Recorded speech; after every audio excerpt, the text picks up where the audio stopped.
Hi everybody, it's Paul. We are in my studio. A lot of really good musicians record here. It's a joy for me to be in this place. I have a very large pedal collection. The reason I have them is because once in a while when you're recording a track, just a straight guitar doesn't work. And so I got into getting really good pedals, and then we got into make on our own, which has been good fun. So here we go. We're getting in the pedal business. 3 pedals: Wind Through the Trees, Cries, and Horsemeat. And we're going to talk about all 3 of them. We're going to show you how they work. We're going to show you the sounds they make. We're going to do things with them that we're just learning now that they do. These are professional pieces of audio gear. Some very gifted electrical engineers helped us design these things, and then the whole PRS team went at it to make sure they did not was just the vision of what they did, but that they liked them, they could stand behind them, they loved them. And today's the day we release these. So we're in the pedal business, and here we go.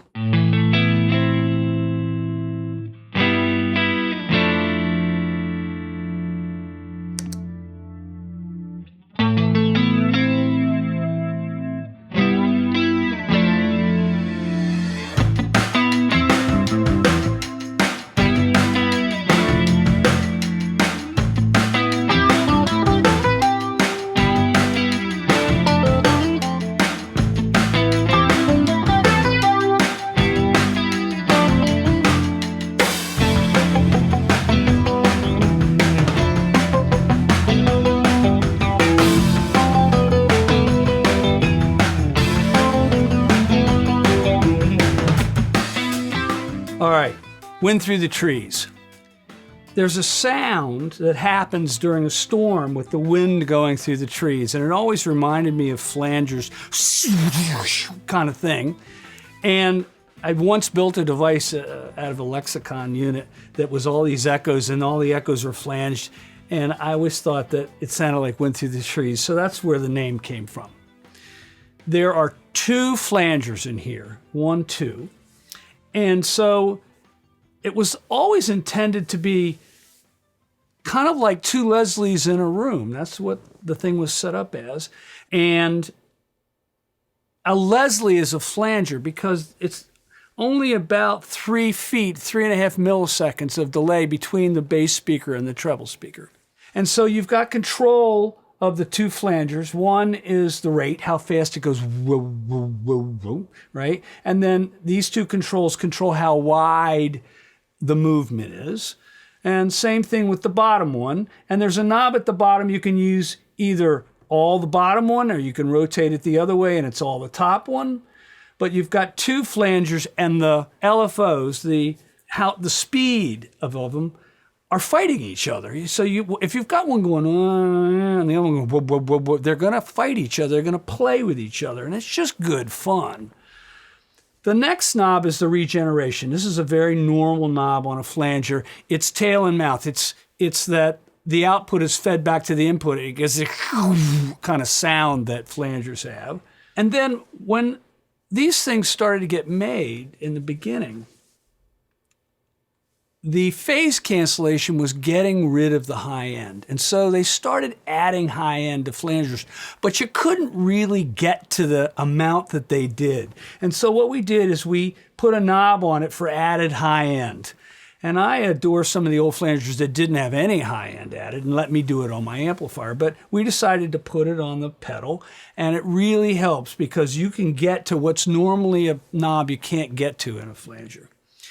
This last knob is how much of it is your regular guitar sound and how much of it are the flangers fighting each other. And that's an important knob. You play with it, it just gets more and more and more stronger sounding as you're adding more and more of the wet signal. And then the on-off switch. This is true bypass. This is just the straight cable going through the pedal with no buffer at all. Now, for me, there's so many sounds in here. This is a professional piece of audio gear. I showed this to a rock star once. He says, that's not a pedal, that's a professional piece of audio gear. You could use this as a piece of outboard gear in your studio in the patch bay. That's how good this is. So let me play some sounds with it. And I'm going to futz with the knobs while I'm playing, and you get to hear some of the sounds that come out of it.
I'm sorry, that thing sounds ridiculous. This is going to be so much fun to use in this studio because there are all these, that sound like two Leslies going at each other. That's just good fun. I like Wind Through the Trees. Look, in our world, we want the pedal to make the pedal board and not be taken off. Don't touch my pedal. That's the whole idea. A lot of pedals are bought, maybe they make the pedal board, maybe they don't. We want this one to make the pedal board and stay. Wind Through the Trees, everybody. That's pedal 1. Let's go to pedal 2.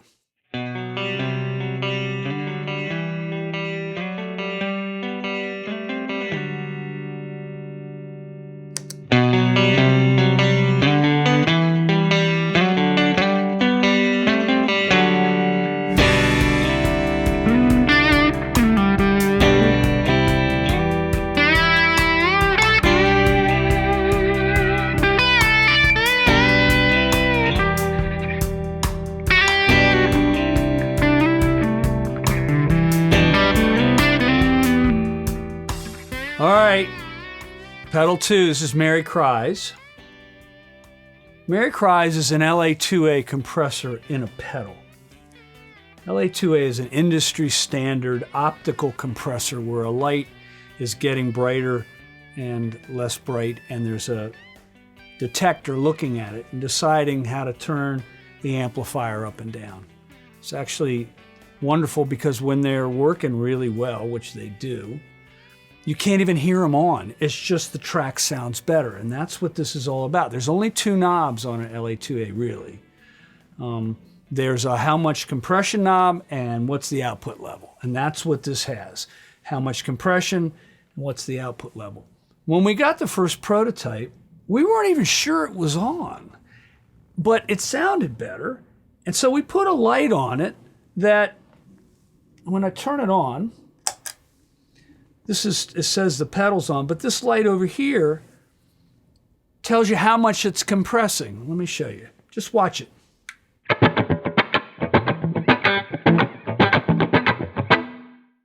If I turn it all the way up, if I turn it down some, it just comes on a little bit. That really helps to have a feedback loop between your eyes and how much you hear it compressing, and you start to get used to how to use the device. This top knob is just how loud the pedal is, and the bottom one's how much compression there is. So let me just play a little bit. You know, one of the reasons I wanted us to do a compressor is because I had a bunch of mine use any of them. I didn't like them. And I knew that in country music, they were using compressors constantly, and they were having trouble with it almost being a peak limiter that would suck the sound out. And this thing is transparent. It just works. So let me turn it off and play a little bit. Here we go. I'll turn it on.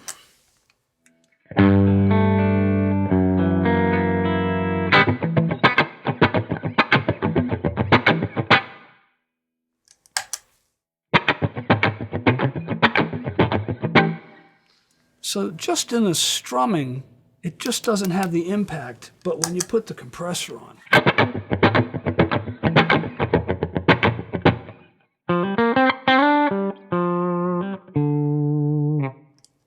Turn it off.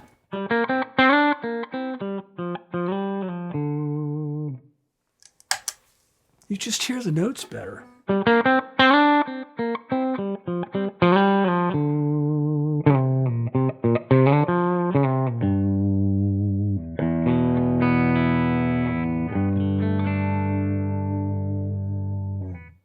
In a blindfold test, I wouldn't even know it was on, except that it felt better and it sounded better. So Cries is a very, very useful compressor pedal. Now, when we sent this thing to Tim Pierce, Tim's like, turn the compressor off and use the output knob as a boost pedal. And he started to play it for me, basically kind of over the phone. I was like, oh my God. So let me show you that. So using Cries as a boost pedal, I've got the compressor knob off and the output gain at about half. So here's without the pedal.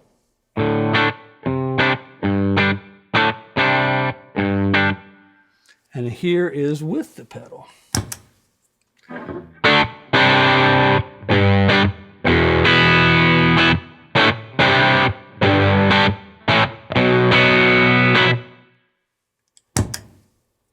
Without,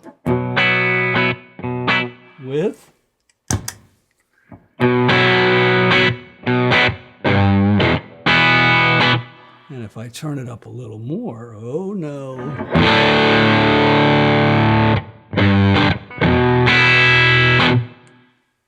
It's just good fun. It's a boost pedal. So you can have just a little bit of compression on with a little boost, or you could have a lot of compression on and have it be exactly the same volume. You could put a lot of compression on and have it be louder.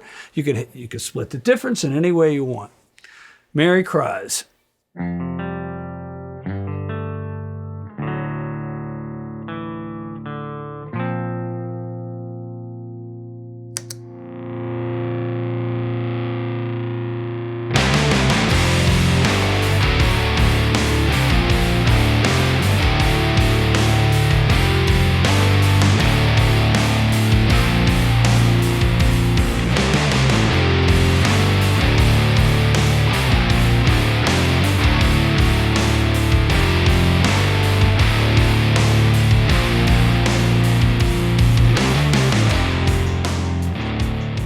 Okay, here's pedal 3. This is Horsemeat, and I want to tell a story about it. I was in England, and in the container in front of where the strings are, in the glass case, was a Klon Centaur. And I was like, I'd never played through one. I'd seen them, I'd heard about it. And I took it upstairs and plugged it in. And I was like, what's the big deal? And I plugged into this thing, and it sounded really good. I mean, very musical. And I went, that's what the big deal is. I like this thing. So I bought it and I brought it home. And there were things about it that I wanted to change. And I worked on a circuit from scratch, not looking at that circuit, but what did we want this thing to do? So let me describe what the knobs do, and then I'll tell you where the name came from. So the first knob is level. It's just pure output level. How loud is the pedal? The next one's called voice. It was an amount of high mid-range that you could add to the pedal, which made the notes clearer. It was not treble, but literally like, clear vocal note. The next knob is treble. How much treble does the pedal have? And it's controllable. How much bass does it have? Completely separate. It wasn't just a tone control, but you could control the treble and the bass, which was important to us. And then how much gain did it have? And we came up with a germanium diode circuit that gave the pedal a really throaty sound. Not something that was just a distortion, but literally sounded like an amp. While I was really impressed with the Klon, I wanted the pedal to do things that I wasn't getting out of it. And so the joke became, well, it was Horsemeat. It ate Klon Centaurs for breakfast. But it's a from scratch, completely from scratch design that was a new distortion pedal for us. And I really think that what they did when they built that original pedal changed our industry in a good way. I mean, they're holy grails, really. But this thing was designed to do the job of a distortion pedal where you had control over the high mid-range odd note, you had control over the treble, you had control over the bass, and it was full range and had a really throaty sound without sounding mid-rangey. I'm going to play a little bit, and then I'm going to turn it on and futz with the knobs a little bit.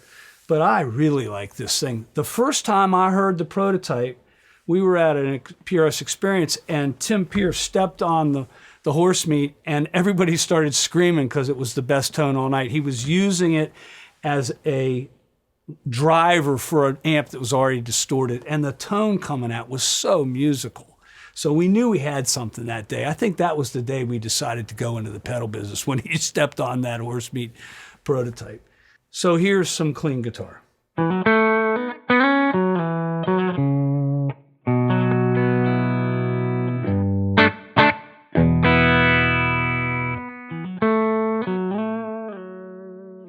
Turn the pedal on.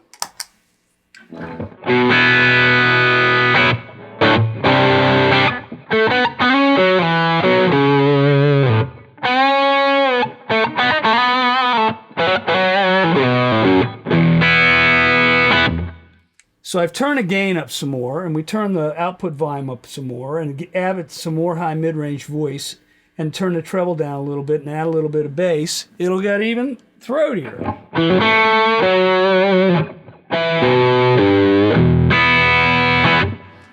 To that, I can add some high end. Or I can turn the gain up even more.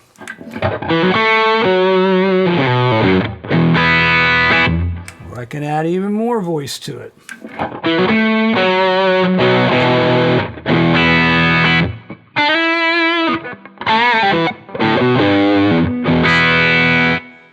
It's got a really thick, meaty tone that's not too nosy, not too mid-rangey. And you have control of how much vowel sound it has, and how much treble it has, and how much bass it has, and what the output gain is. And the germanium diodes are giving it a really throaty tone that I really like. It sounds like an amp. Good fun for us. It's not a clone. It's from scratch device. And in a way, it gives a nod to someone who started this whole thing, which I think is great for our industry. I think it's really cool. There are holy grails in our industry. Anyway, Horsemeat, you got to try one of these. It'll make the pedal board. Let me talk about the signal chain that I used today. I was plugged into a tuner pedal, which is a buffer.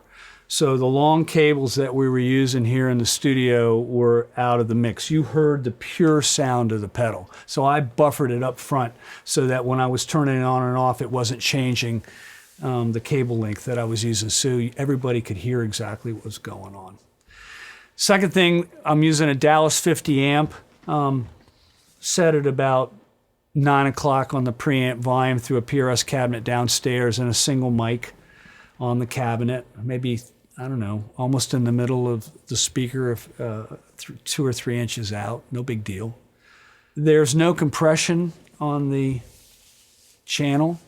I'm sure YouTube's got some compression, but that's just the way it works. And I want everybody to know that we did this all through hole. These aren't surface mount parts in here. This is the best sounding parts that we could buy. We spared no expense in the sound of the pedals. We wanted them to be professional pieces of audio gear. And that's really what they are. Look, in my world, I see people buy pedals, but there's only 8, 9 pedals or 7 pedals or 10 pedals on their board, and there's 200 at home or 100 at home or 50 at home, something like that. I want these to be good enough that they make the pedal board and they stay. It's also important to reiterate how many people worked on this. A very large team of people at PRS worked on this. We had our artists contribute. We had a lot of gifted electrical engineers and designers get involved. This is a beginning of something for us.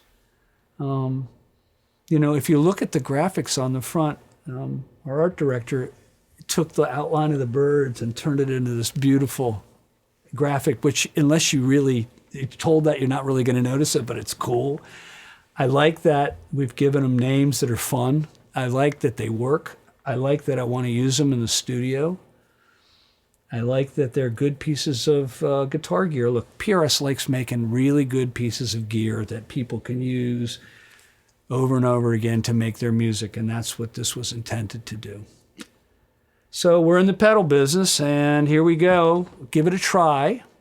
I'm happy about it. I think it's really cool. This studio had a lot to do with us getting into the pedal business, but they were intended to be used live. It wasn't just a studio device. This is a make the pedal board and play your gig device. Use them in your band, you know.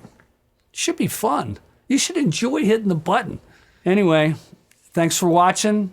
Today they're released. You getting to see the first of it. It was fun to demonstrate them. See everybody. Bye.